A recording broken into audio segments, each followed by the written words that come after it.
Boa noite a todos, senhoras e senhores, muito obrigado. Aos telespectadores da TV Cresce, muito obrigado. É um tema um pouco controverso, porque é novo, a nossa Constituição é de 88, tem menos de 30 anos, e ela colocou em um capítulo único dela a parte da proteção ao meio ambiente. E essa proteção do meio ambiente, nos primeiros anos de Constituição, foi procurado somente na área de proteção de áreas de floresta, e foram chegando ao ponto de que essa proteção deveria ser ampliada. A ideia de passar hoje é justamente que vocês saibam como identificar, pelo menos uma ideia de como buscar saber se uma propriedade tem ou não um dano ambiental, se, dependendo do dano, se deve ou não continuá-la, a negociação, porque, às vezes, a indenização pode ser tão alta que, às vezes, nem compensa, é preferível partir para uma outra. Então, a ideia de hoje é justamente passar esse conhecimento para vocês. A Constituição, como eu estava falando, ela é de 88, foi a primeira vez que ela abordou um tema, ela tem um capítulo exclusivo, que é o artigo 225 da própria Constituição, que fala exatamente sobre a proteção do meio ambiente.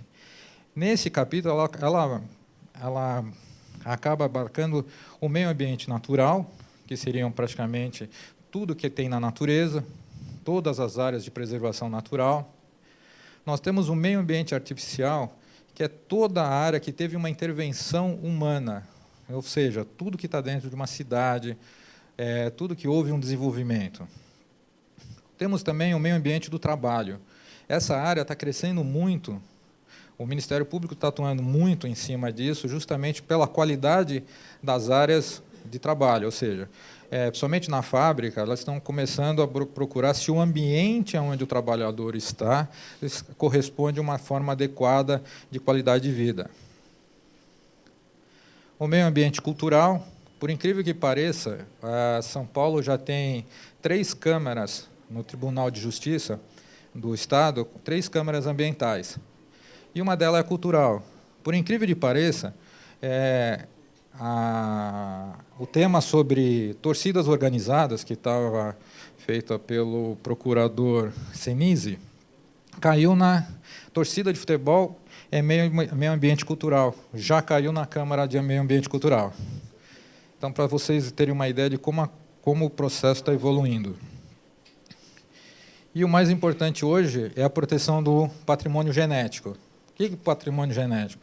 Com toda a modificação desses processos genéticos, você acaba tendo uma transformação do produto. Uma soja transgênica, ela acaba sendo, não só, quando você faz uma transformação nela, ela deixa de ser soja para ser um outro produto. Ela perde a natureza. Então, uma maneira de você garantir é a proteção do patrimônio genético. Então, você acaba criando um banco de patrimônio genético. Também está sendo protegido.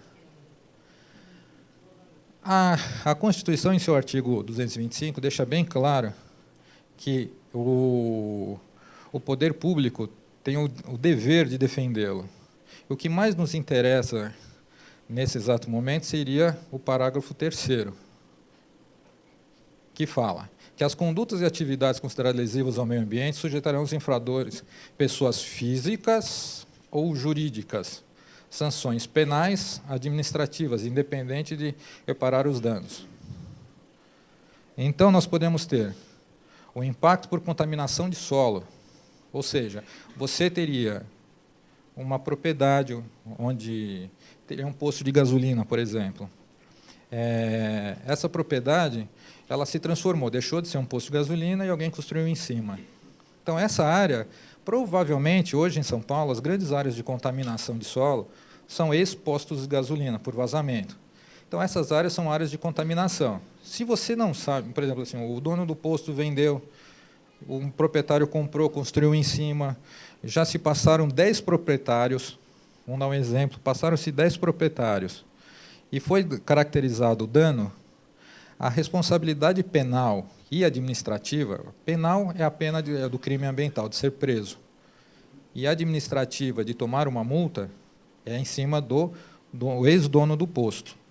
Agora, a reparação desse terreno contaminado, ou seja, a despoluição dessa área contaminada, fica para o novo proprietário. O novo proprietário vai ter que fazer toda a despoluição dessa área contaminada. É um custo altíssimo. Então, por isso que a responsabilidade ambiental hoje acaba, às vezes, impedindo negócios, tanto de negócios imobiliários como os negócios mobiliários, ou seja, muitas empresas deixam de ser compradas pelo seu passivo ambiental. É tão alto que o próprio comprador desiste do negócio por causa do passivo. Áreas de invasão, áreas que eram de proteção e foram invadidas, e depois da invasão elas foram totalmente urbanizadas. Isso acontece muito em São Paulo, tem muita área em São Paulo que inicialmente ela foi uma invasão e com o tempo ela foi se urbanizando, se criaram propriedades em cima e numa área invadida. É crime ambiental? É. O Ministério Público pode chegar e pedir a recuperação dessa área? Pode. Pode até mandar derrubar um imóvel.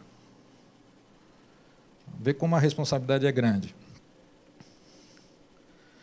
Contaminação de rios, lagos, represas, também por causa de... Aí é mais caso de empresas que fazem essa poluição. Eu peguei esse exemplo para só dar um exemplo do caso da Ródia, em São Vicente.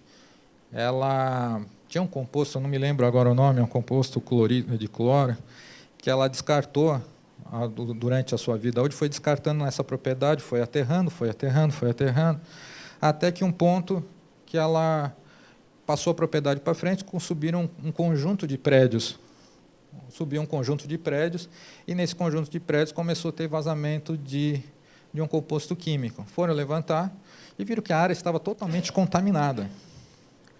Nesse caso, o Ministério Público conseguiu diagnosticar que era a Ródia. Ela conseguiu identificar que o poluidor era a Ródia. Então, ela não foi em cima dos proprietários dos conjuntos imobiliários. Ela foi em cima da Ródia, obrigando a Ródia a descontaminar o solo. A contaminação foi tão pesada, que não existe ainda uma técnica para despoluir dessa substância. Ela está toda encapsulada num depósito, para vocês terem ideia. A contaminação por vazamento de óleos combustíveis, isso é normal. Vocês pensam que não, mas é muito normal no caso de postos de gasolina. Eles acabam tendo uma contaminação, ou até lojas que fazem troca de lubrificantes, eles acabam até desperjando isso no sistema de esgoto, que acaba, de uma certa forma, chegando nos rios. Esse aqui é o mais comum. Por incrível que pareça, cortar uma árvore em São Paulo é um crime ambiental. Muito pesado. Então, o que acontece? Às vezes, pode acontecer de você estar negociando uma propriedade, a prefeitura vem, você já pediu uma substituição da árvore, porque a árvore estava com cupim, essa árvore foi tirada, tem um buraco. Automaticamente que é retirada essa árvore, existe um termo de ajustamento de... Desculpa. É um compromisso ambiental, isso. Termo de compromisso ambiental. Esse termo de compromisso ambiental ele é feito antes que ocorra o dano ambiental. Ou seja, então eu vou tirar a árvore, eu faço esse termo de compromisso ambiental dizendo eu vou plantar outra árvore. Nesse meio tempo, você negociou a propriedade. E o novo proprietário viu aquele buraco, aterrou, pôs a calçada, tampou e falou, beleza. Ele cometeu um crime ambiental. Ele vai ser punido? Vai. Vai ter sanções? Vai tomar multa, vai ter que se recompor o dano ambiental e a multa é pesada da prefeitura. Esse aqui hoje é bem pesadinho. Esse aqui. Outro grande causador de dano ambiental, grande parceiro de termo de ajustamento, de compromisso ambiental, é a própria Eletropaulo. A Eletropaulo hoje ela faz as podas pensando em quê? Nos fios. Ela não pensa na árvore. Reparem nas árvores de São Paulo. Todas elas acabam tendo um problema de inclinação. Você pode ver que a árvore ela foi podada, esse outro lado ela não existe. Essa daqui, então, ela foi cortada só para passar o fio, ou seja, a área de gravidade dela todinha está para a rua. Qual que é a tendência dela? A culpa é de quem? Da prefeitura ou dela? Da Eletropaulo. Então, vocês precisam estar... só para vocês terem uma ideia de como a coisa evolui dentro da cidade. Hoje, a responsabilidade ambiental, ela tem um pé que a gente chama de responsabilidade tríplice, ou seja, o direito ambiental, diferente do direito penal, o direito penal você responde só penalmente, o direito administrativo só administrativamente, o direito do trabalho somente no direito do trabalho. O ambiental não. O ambiental você responde penal, através dos crimes ambientais, você responde administrativamente com multas e interdição da atividade e assim por diante, e na esfera civil, na reparação dos danos, ou seja, num único dano, num único crime, num único ato contra o meio ambiente, você responde nas 3 esferas. Essas 3 esferas, elas são independentes. O que quer dizer independente? Você pode ser processado no penal, administrativo e civil simultaneamente, se você for o causador direto do dano. Então, você vai responder, você pode responder por um crime, ainda ser punido com uma multa e ainda ter que reparar o dano. Nas 3 esferas. Você pode ser inocentada na penal? Pode. Você sendo inocentado na penal por inexistência de crime, você se livra da multa. Mas da esfera civil, não. De reparar o dano, não. Você pode se livrar da culpa ou do crime de que você não cometeu, mas o dano existe. O dano você vai ter que reparar. Esse daqui você nunca vai conseguir fugir. Na semana passada eu estive aqui acompanhando a parte de responsabilidade civil do corretor de imóveis, e meu colega que esteve aqui falou muito bem, então vocês já estão bem atentos nessa parte do 722, falando sobre a responsabilidade de vocês na parte de contrato de corretagem, como que funciona. Nessa parte vocês já estão bem familiarizados. O corretor de imóveis, eles acabam vocês assumiram essa responsabilidade por perdas e danos, por falta de informação. Então, às vezes, pelo fato de vocês desconhecerem a matéria ambiental e não saberem onde buscar esse tipo de informação, vocês podem estar se omitindo de uma informação, não por maldade, mas por desconhecimento da matéria, e nem de onde saber buscá-la. E o lugar onde buscar é muito simples. Você consegue fazer um levantamento rápido desses danos. Geralmente, quando você tem algum crime, alguma coisa nessa área, se você já caiu na justiça, é mais fácil ainda, porque o processo se torna público. Se tornando público, fica muito mais fácil buscá-lo. Quando estiver na esfera administrativa, tem como mecanismo também de buscá-lo. Mas é muito importante que vocês tenham consciência de que tem que fazer essa busca. Porque o que acontece? Teve casos, por exemplo, que eu já vi, que nós estamos até comentando com o Anderson, de um caso de locação. Ela faz uma locação de um imóvel comercial, a pessoa montou um bar, e esse bar, ele implantou um bar de motos. E esse bar de motos, quando a pessoa estava lá, ele trocava óleo e fazia a lavagem da moto. Ele tinha autorização ambiental para fazer isso? Não, ele tinha autorização para o bar. Para troca de combustível e troca de lubrificantes e lavagem de moto, não tinha. Onde ele jogava? Ele jogava no esgoto normal. Isso é um crime ambiental. Óleo lubrificante não pode ser jogado no nosso sistema de esgoto. Ele tem que ser coletado de forma especial e tratar toda a parte de óleos combustíveis e lubrificantes, eles têm que ter uma coleta totalmente separada. Você pode ver que o posto de gasolina, quando ele faz, ele deixa reservado e vem um caminhãozinho buscar aquele óleo. Não é jogado no sistema de esgoto. Aí, o que nesse caso aconteceu? A CETESB e a prefeitura perceberam que tinha óleo combustível e combustível dentro dos ramais, isso causava gás com risco de explosão, e foram buscando até que chegaram nesse estabelecimento. Quem foi autuado? O proprietário, não o dono do estabelecimento. O proprietário do imóvel. Ele teve que reparar o dano causado pelo locatário. Por quê? Porque, por obrigação do proprietário, ele teria que fiscalizar o imóvel. Você consegue até eliminar essa culpa se você tem uma administração. Se você contrata uma imobiliária para fazer a administração cabe a fazer esse tipo de controle, fazer a vistoria local, ver se a empresa está dentro da autorização de uso, se ela está praticando correto o uso do imóvel. Então, todo esse controle tem que ser feito. A partir do momento que esse controle não é feito, passa para o dono do imóvel.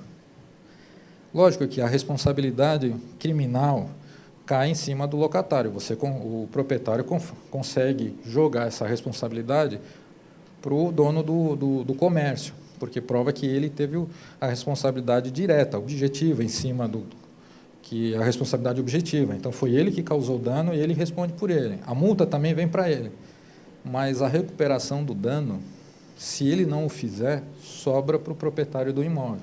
Então, toda a parte de descontaminação, toda a parte de recomposição do sistema de esgoto, toda essa parte ficou por conta do proprietário. Então, é muito importante que vocês tenham consciência para que não ocorra o risco de vocês efetuarem uma venda, uma locação, e a pessoa ou instale um equipamento não correto, com risco de contaminação, ou mesmo que a propriedade tenha algum dano ambiental e essa pessoa venha ter que arcar com essa responsabilidade ambiental. Quer dizer, o proprietário deixa de ser proprietário e vai ser o próprio otário. Mais ou menos. Na verdade, já é pacificado pelo STF e o STJ. Na verdade, a STJ já pacificou essa questão na própria Terrem. A obrigação do próprio Terrem é aquela obrigação que fica no próprio objeto, para o próprio negócio, para a própria coisa.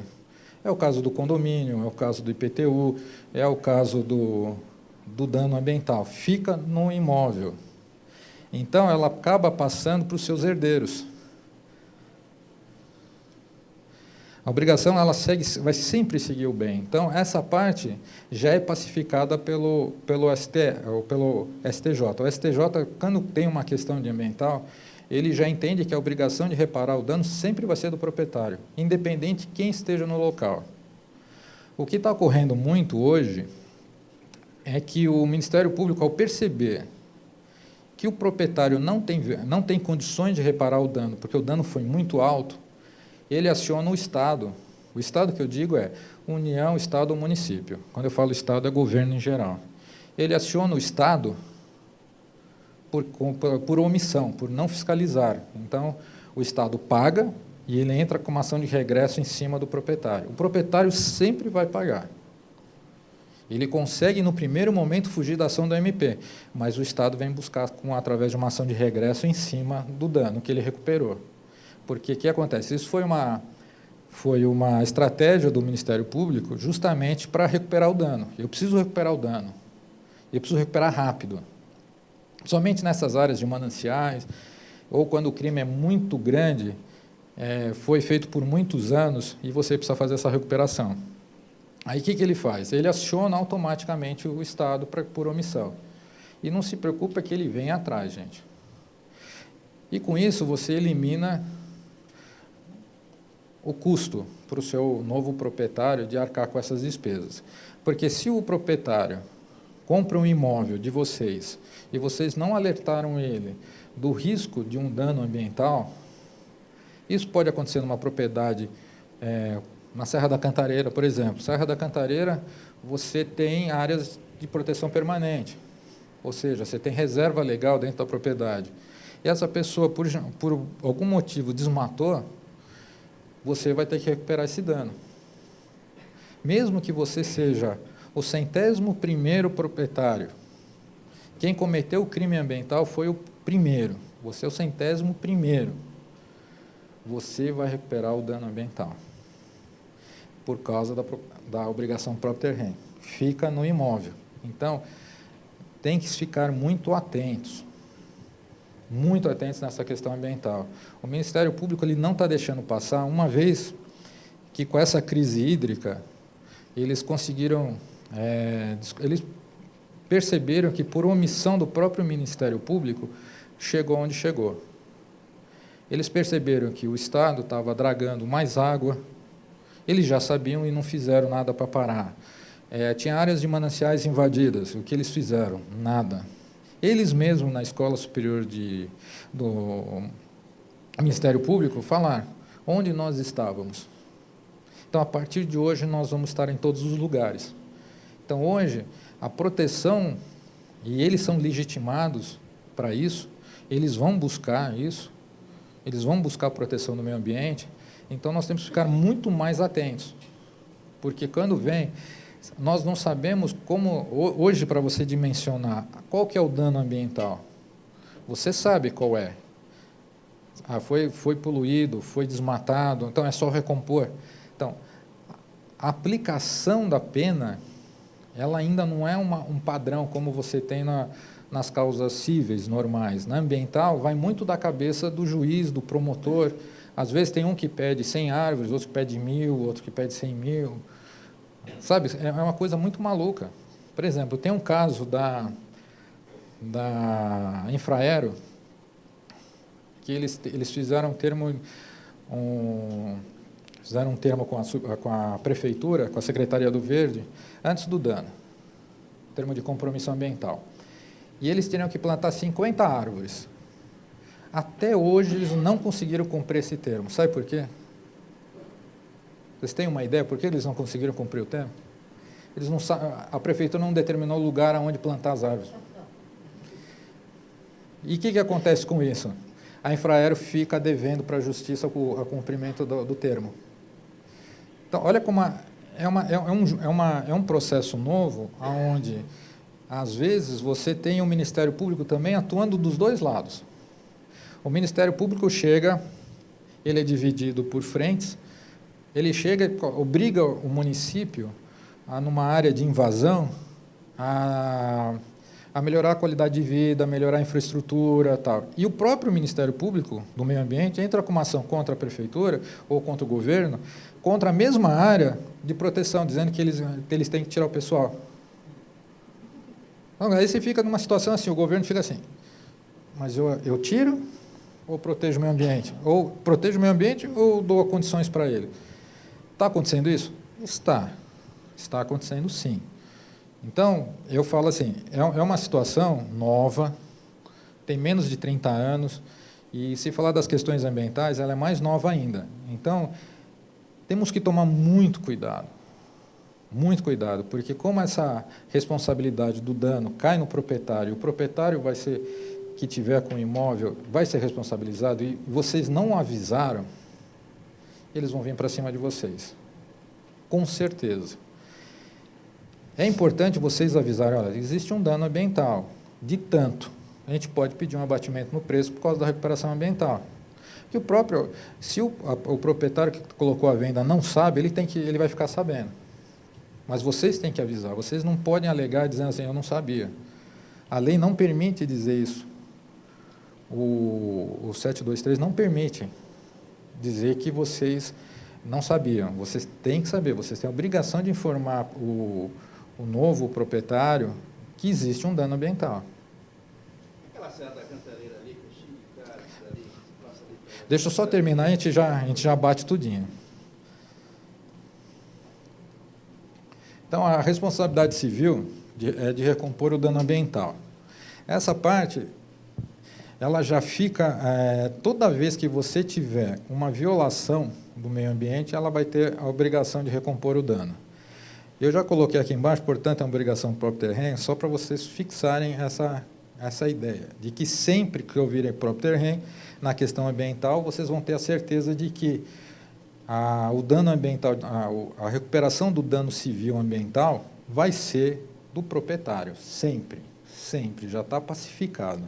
Então, por mais que as pessoas falem, não, existe uma lei, não, já é pacificado pelo STJ. Então, aqui foi até uma decisão que saiu, aqui é um pedaço de uma decisão pacificada do STJ. Diferente da responsabilidade civil, necessita de nexo de causalidade, com o dano causado à matéria ambiental, a pessoa a pessoa não tenha provocado a degradação, responde pela respectiva recuperação ambiental pela única condição de ser proprietária e possuidora do locus objeto da deterioração. Isso foi uma decisão do STJ. E a partir daí ficou todas as decisões que envolvem dano ambiental acabam tendo a mesma decisão.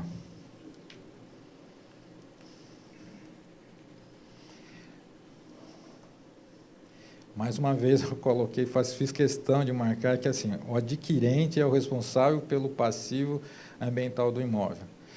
É importante sempre frisar, toda vez que vocês forem fazer uma venda, passar a ideia do dano e essa ideia tanto para o teu cliente que vocês estão fazendo a venda, explicar para ele que às vezes ele tem um desconhecimento da matéria. Eu falo, eu não tenho dano ambiental, não fui eu que cometi. Aí vocês vão ser obrigados a avisá-lo, olha, você não cometeu, mas o primeiro proprietário, o outro proprietário cometeu. Você hoje está à frente do imóvel e você está negociando esse imóvel. Então, a partir do momento que ele está à frente da propriedade do imóvel, e ele está responsável. Então, se ele vender o imóvel, ele está assumindo a responsabilidade, e vocês estão indo junto. Então, é importante que você também alerte o vendedor e fale, olha, essa propriedade tem um dano. E esse dano, o senhor tem que reparar. Se o senhor não vai reparar, o senhor tem que abater do preço. Para que o novo proprietário consiga reparar. Por quê? Que você... Tem, eu vou explicar. É com o due diligence. O due diligence é muito utilizado nas empresas, justamente para quando você vai comprar uma empresa, é mais usado no setor empresarial. Toda vez que você vai comprar uma empresa,